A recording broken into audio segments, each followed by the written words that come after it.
Polres Metro Depok memeriksa sejumlah saksi dalam kasus penganiayaan anak oleh Meita Irianti, pemilik daycare Wenson School Indonesia. Dari hasil pemeriksaan terungkap, tersangka tidak memberi upah layak kepada karyawannya dan kerap melontarkan kalimat yang merendahkan.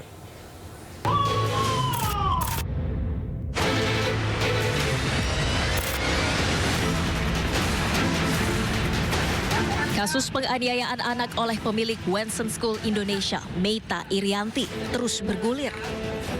Polres Metro Depok melanjutkan pemeriksaan sejumlah saksi untuk mengungkap tabir kejahatan yang dilakukan tersangka.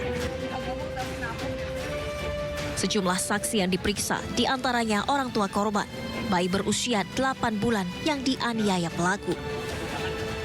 Orang tua korban berharap pelaku mendapatkan hukuman yang sepantasnya dan buah hatinya bisa pulih dengan baik. Dia dapat hukuman yang sepantasnya ya. Kedua, saya pengen pemulihan untuk anak saya gitu. Anak saya masih tumbuh kembang. Saya nggak tahu ke depannya dia kayak apa gitu. Saya sih berharap dia baik-baik aja, nggak ada masalah dalam tumbuh kembang dalam kehidupan berikutnya gitu. Sementara dari hasil pemeriksaan ditemukan fakta baru terkait kepribadian pelaku.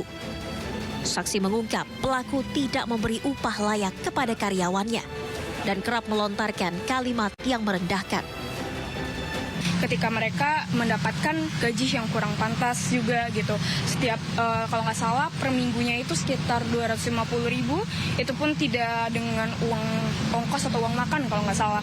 Dan juga kalau misalkan mereka nggak masuk sehari walaupun sakit itu dipotong gitu 40.000. Dan juga sering disuruh untuk mengerjakan hal yang di luar tupoksinya gitu sebagai jadi kayak suka disuruh bantu-bantu tersangka gitu, misalnya disuruh cuci baju bayi, disuruh cuci gorden, dan bahkan ada sering dilontarkan kalimat-kalimat yang merendahkan mereka gitu.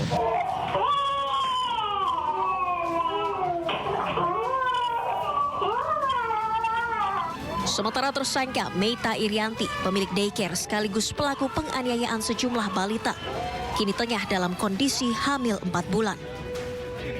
Tersangka akan dibantarkan ke Rumah Sakit Polri Kramat Jati. Namun polisi menyebut proses hukum tindak pidana yang dilakukannya tetap berjalan.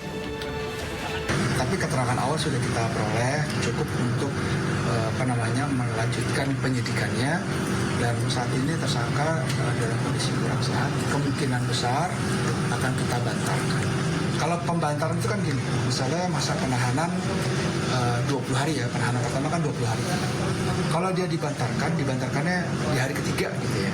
Berarti mulai dari dibantarkan itu sampai dengan dia kembali lagi ke tahanan, penahanannya berhenti. Bukan berarti dari tahan ya, maksudnya hitungannya tuh. Hitungannya berhenti. Jadi misalnya dia tahan 1, 2, 3, 4 gitu ya. Masuk lagi hari keempat, penahanannya dilanjutkan hitungannya keempat, kelima.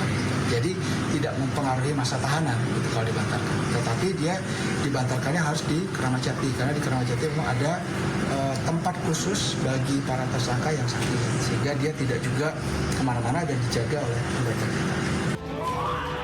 Hingga kini polisi masih memeriksa sejumlah saksi dan mencari kemungkinan adanya korban lain, selain 2 korban yang telah melapor ke pihak berwajib.